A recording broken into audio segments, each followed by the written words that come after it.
안녕하세요. KDN 국제훈련은 파워포인트 성경 공부 시간입니다. 파워포인트를 통해서 오늘도 즐거운 성경 공부 시간이 되시기를 바랍니다. 지금 우리가 공부하고 있는 부분은 제3부 결론 속에 들어있는 내용들을 우리가 지금 공부하고 있습니다.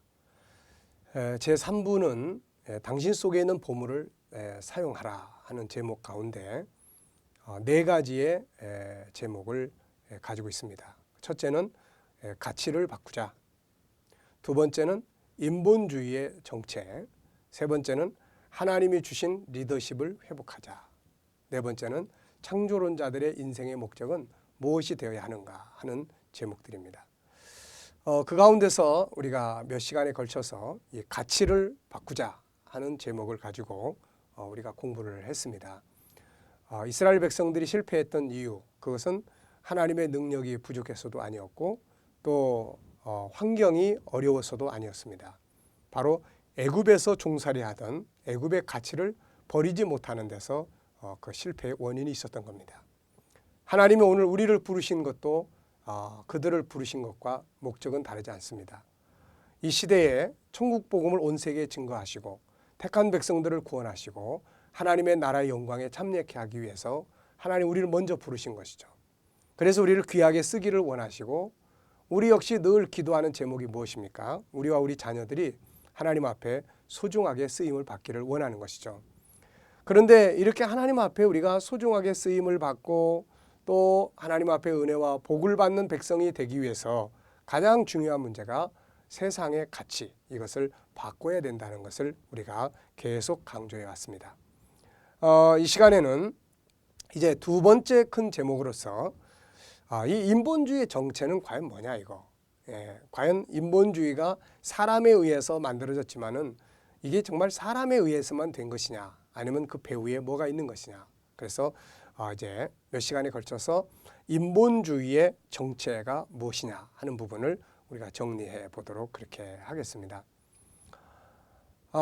이 인본주의의 역사를 우리가 생각을 하면 이제 가장 먼저 떠오르는 것은 바로 가인이죠. 그래서 이 가인으로부터 출발한 인본주의의 역사, 그 배후가 누구냐. 그래서 첫 번째로 우리가 생각해야 될 것은 우리가 싸워야 될 대상이 바로 무엇이냐. 우리가 싸워야 될 대상이 뭔가를 정확하게 이해하자. 이미 앞에서도 언급한 것 같습니다만은 오늘 우리는 우리가 싸워야 될 적을 잘 몰라요. 그리고 오히려 싸워야 될 적과 동침하는 경우들이 많습니다. 마귀는 직접 자기 모습을 가지고 우리에게 도전하지 않습니다. 오히려 그는 우리 인간이 만들어놓은 인간에게 영향력을 미치고 그래서 인본주의라는 걸 만들어서 우리를 대적하고 있는 것이죠. 그렇기 때문에 오늘 우리들이 싸워야 될 싸움은 실질적으로는 바로 인본주의의 가치입니다. 그래서 그 배후에 바로 사단의 역사가 있기 때문에 그렇습니다. 자, 이제 좀 더 구체적으로 정리를 해보겠습니다. 자, 인본주의의 정체는 과연 무엇이냐? 성경에서 인본주의의 정체를 가장 잘 보여주고 있는 것은 바로 요한계시록 17장입니다. 요한계시록은 하늘의 장면을 보여주고 마지막 때의 장면을 보여주고 이 세상의 정체를 보여주는 것이 바로 요한계시록의 특징이라고 말할 수 있을 것입니다. 그래서 특별히 요한계시록 17장과 18장은 인본주의의 정체를 잘 설명하고 있고 그 인본주의의 결과를 잘 설명해 주고 있는 말씀입니다. 우리가 창세기 4장 16절 낯설지 않죠. 우리가 창세기 1장 1절 태초에 하나님이 천지를 창조하시니라. 신본주의 역사는 바로 창세기 1장에서부터 출발을 합니다. 그리고 창세기 2장 에덴 동산에는 하나님이 중심이 되시는, 그리고 창조의 질서가 중심이 되는 신본주의의 역사가 지배하게 되고 통치하게 된 것이죠. 그래서 그 결과는 이사야 51장 3절에 말씀하고 있는 것처럼 천국에서 누리게 될 기쁨과 즐거움, 감사와 찬송이 그 가운데 충만했던 것이죠. 그런데 인간이 타락합니다.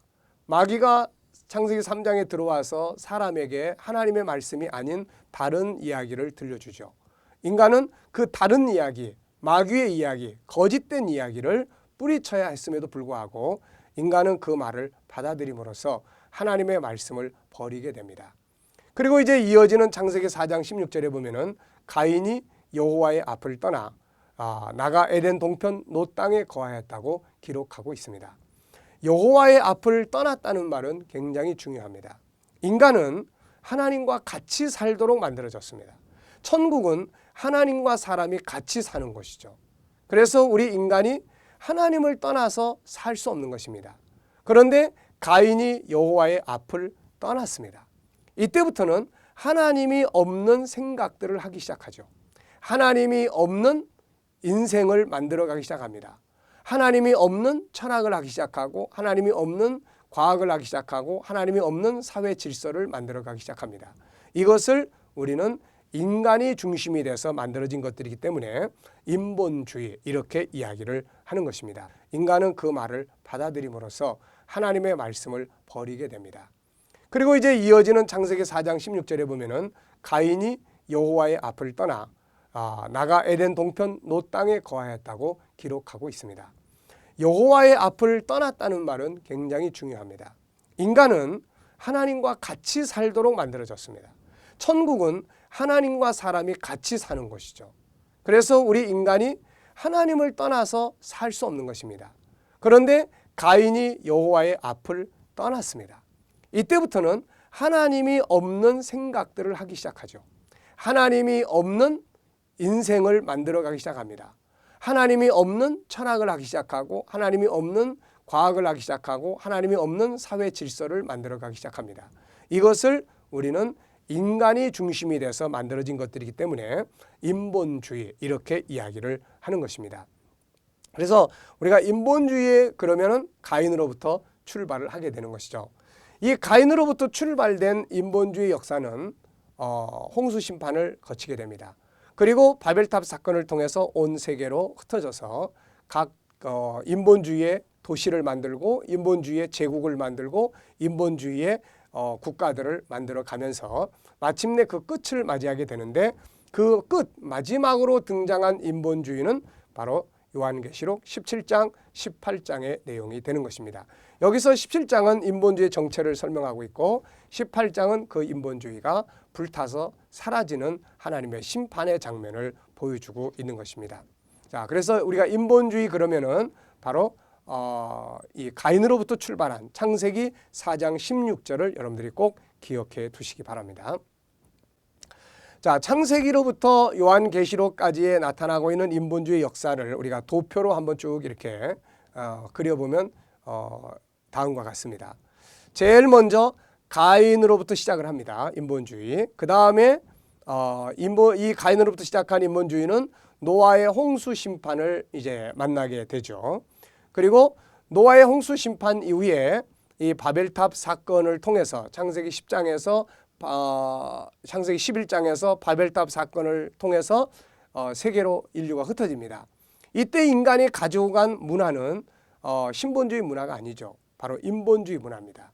인간들이 생각해서 만들어놓은 우상 종교, 또 인간적으로 살아가던 인간들의 어떤 그 통치, 또 문화, 어떤 삶의 구조 이런 것들을 다 가지고 흩어집니다. 그래서 온 세계가 이제 인본주의화 돼 가게 되는 것이죠.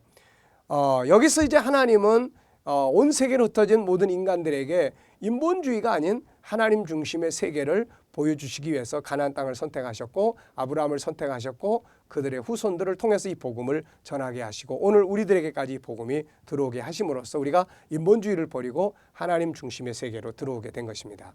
자, 바벨탑 사건, 그게 굉장히 중요한 것입니다.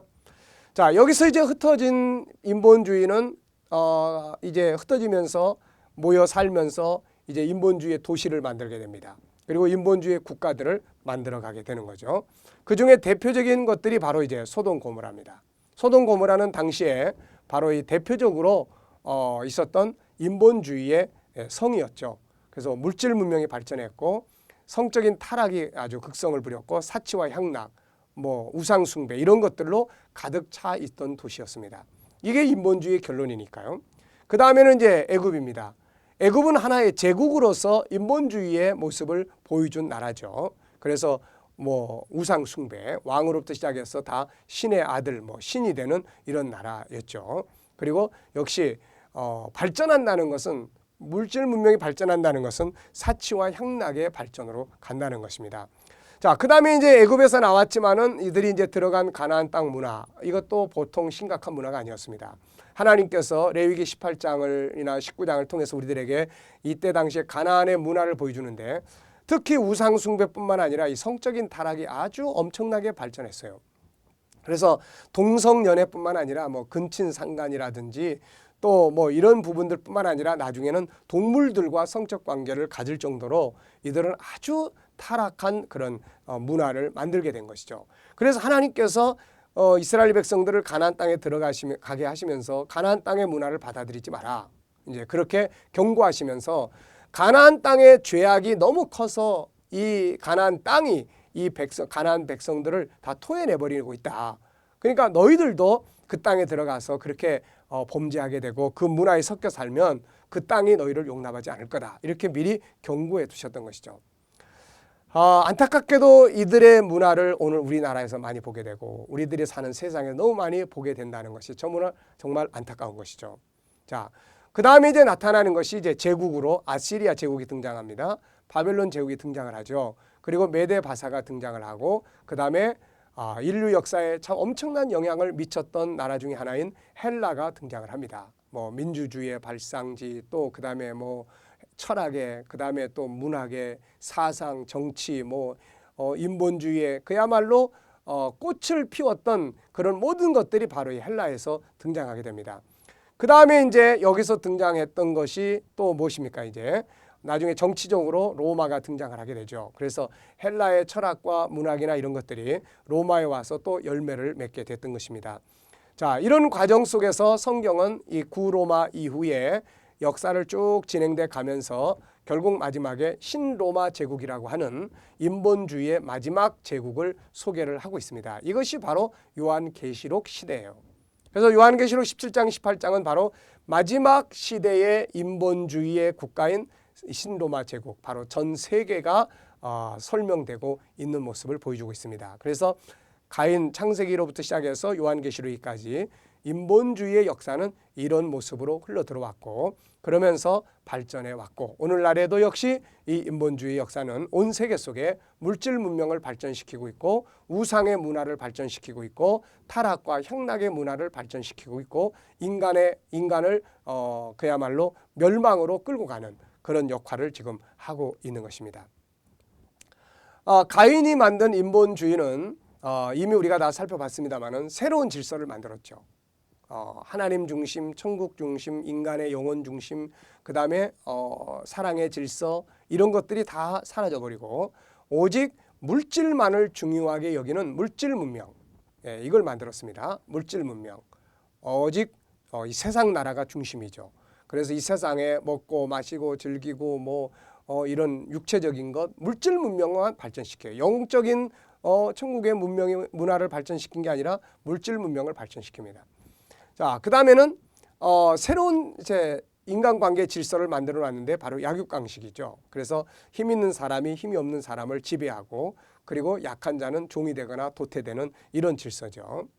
자, 그 다음에 일부 다처제 같은 것, 성적인 쾌락, 뭐 이런 어떤 육적인 쾌락의 도구로서 이제 가정이 전락해 버리게 되는 것이죠. 그 다음에 쾌락과 향락의 세상을 이제 만들게 됩니다. 그래서 결국은 어떻게 됩니까?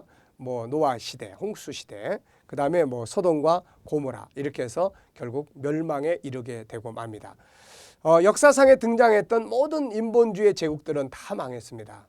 결국 다 발전을 했지만은 사치와 향락, 성적인 타락, 결국은 다 멸망했던 것들을 우리가 볼 수가 있죠. 그래서 정말 인본주의라고 하는 것은 마지막에는 인간을 위한 것이 아니라 인간을 멸망으로 끌고 들어가는 바로 그런 역사라고 하는 것을 우리가 알 수가 있겠습니다. 그러면 이제 인본주의의 마지막 정체를 보여주고 있는 요한계시록 17장으로 한번 우리가 넘어가 보겠습니다. 가인으로부터 시작돼서 진행되어 온 인본주의 역사는 오늘 우리 시대를 통과합니다. 우리 시대를 거쳐가면서 마지막 온 세상을 신로마 제국과 같이 인본주의 세계로 이제 만들어 가게 되는 것이죠. 여기에서 이제 이번 시간에는 이 17장에 어떤 내용들이 구성이 되어 있는지 내용 분해만 하고 그 내용에 대한 해석과 설명은 다음 시간에서 정리를 하도록 그렇게 하겠습니다. 자, 요한계시록 그러면 어떤 분들은 공부도 하기 전에 들춰보기도 전에 벌써 마음의 무거움을 이렇게 갖는 분들이 계실 겁니다. 그러나 요한계시록 이렇게 무거운 책이 아닙니다.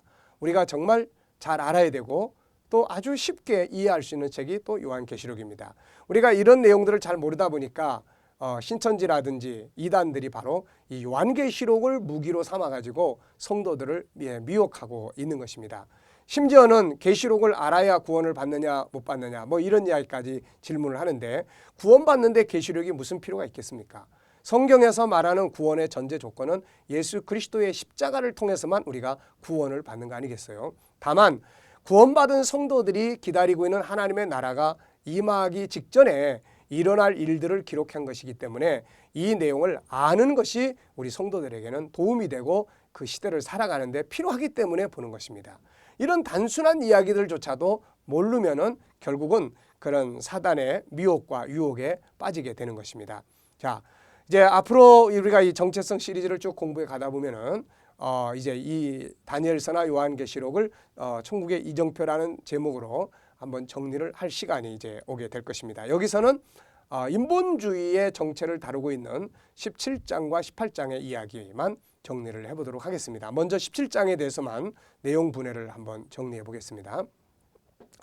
이 17장은 네 가지 내용으로 이렇게 구성이 되어 있습니다. 첫째는 음녀가 등장합니다. 음녀. 세상을 심판받도록 만드는 음녀가 등장을 해요. 이 여자는 이 세상을 심판으로 들어가게 만드는 어떤 존재입니다.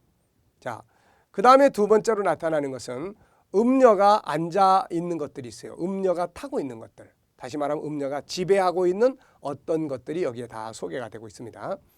자, 그 다음에 이제 세 번째는 음녀의 모습이 소개되고 있어요. 이 음녀의 모습이 어떻고 뭘 가지고 있고 이런 걸 소개하고 있습니다. 그 다음에 네 번째는 그 음녀의 결과에 대해서 설명을 하고 있습니다. 이것이 바로 요한계시록 17장의 내용입니다. 심판받을 음녀의 이야기, 음녀의 이야기.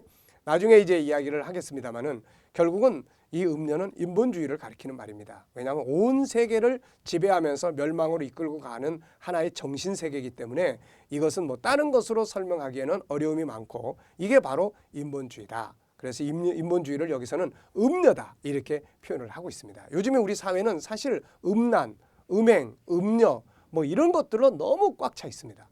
음녀의 세계라고 해도 과언이 아닐 정도로 우리는 이런 그 악한 세상에 지금 살고 있게 되는 것이죠. 그래서 17장은 인본주의가 바로 음녀로서 표현되고 있고 심판받게 될 음녀, 음녀가 앉아있는 것들, 지배하는 것들, 음녀의 모습이 어떻게 생겼는지, 음녀의 결과는 무엇인지 이렇게 정리를 하고 있습니다.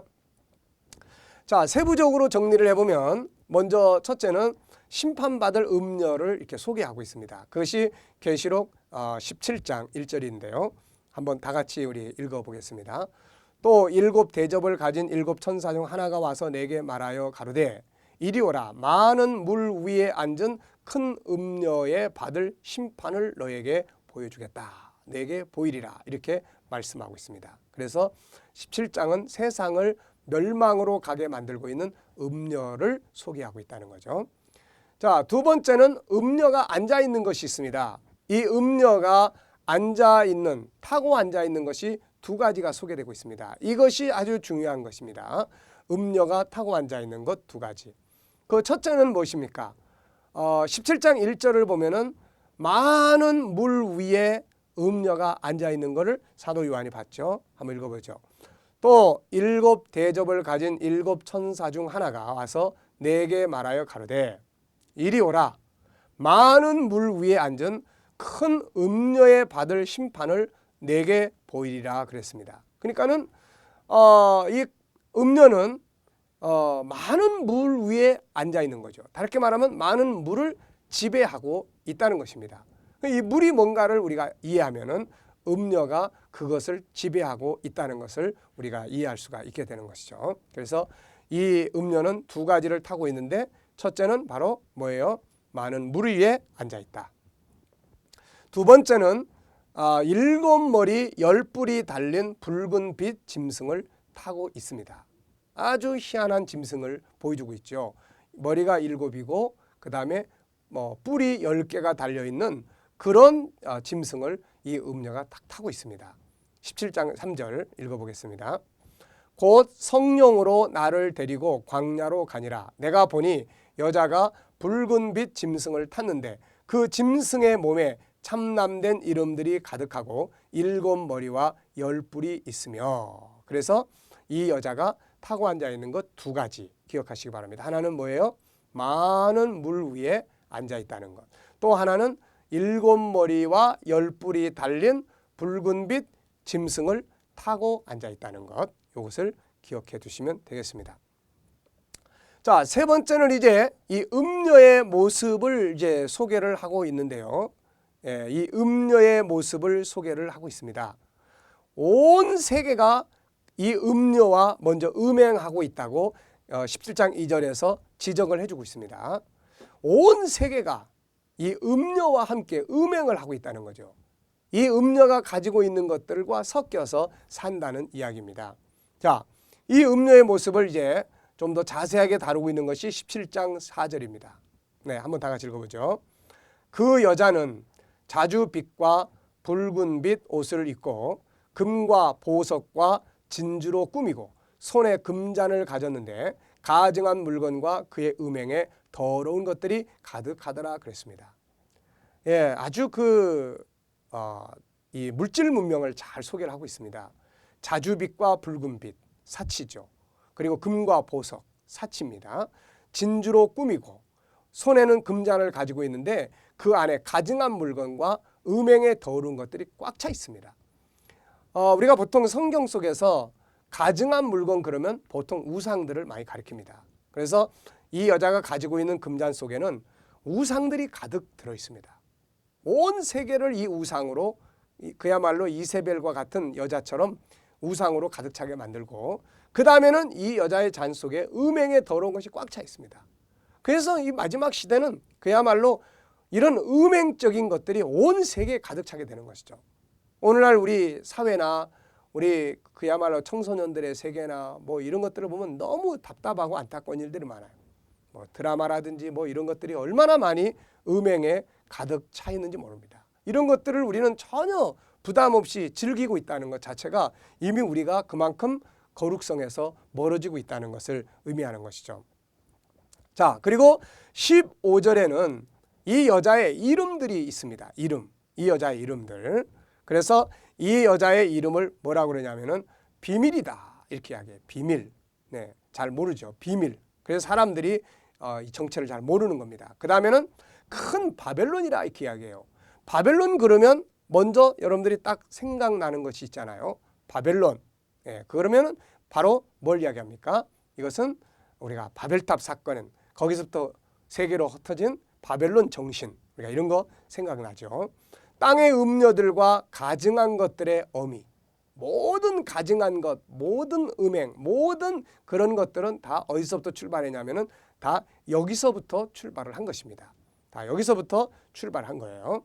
그래서 이 여자의 이름은 비밀. 세상이 그래서 전혀 모르는 거죠. 자, 더 놀라운 것은 이 여자가 성도들의 피에 취해 있다는 거예요. 성도들의 피에. 예? 성도들의 피에 취해 있다는 것입니다. 자, 놀라운 일이죠. 사도 요한은 이 장면을 보고 너무 깜짝 놀랐습니다. 자, 17장 6절에 보면은 내가 봄에 이 여자가 성도들의 피와 예수의 증인들의 피에 취한지라 내가 그 여자를 보고 기이 여기고 크게 기이 여기니. 자, 이제 뭔가 이렇게 이해가 되시죠? 진리를 따라가는 성도들, 신본주의, 창조론적 가치관, 하나님의 백성들을 핍박하는 세력. 네, 우리가 뭔가 이해할 수가 있게 될 것입니다. 자, 그 다음에 이제 마지막 장면은 17장 16절입니다. 이 내용은 음녀가 이 세상과 같이 멸망하는 장면을 소개하고 있어요. 17장 16절 읽어보겠습니다. 내가 본 바 이 10뿔과 짐승이 음녀를 미워하여 망하게 하고 벌거벗게 하고 그 살을 먹고 불로 아주 사르리라 그랬습니다.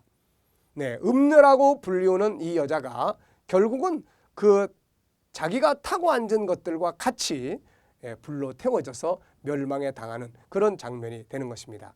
자, 이미 우리가 다 해답을 얻었습니다마는 음녀라고 불리우는 이 여자의 정체, 그리고 여자가 타고 앉은 것들, 그리고 이 여자가 지배하고 있는 것들의 그 내용은 무엇이겠습니까?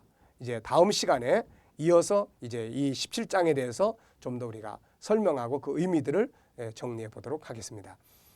이 시간에는 이제 계시록 17장을 중심으로 음녀가 소개되고 있고 음녀가 타고 앉은 것들, 그리고 그 음녀의 모습, 그리고 음녀의 결과, 이런 것들을 우리가 내용만 정리를 했습니다.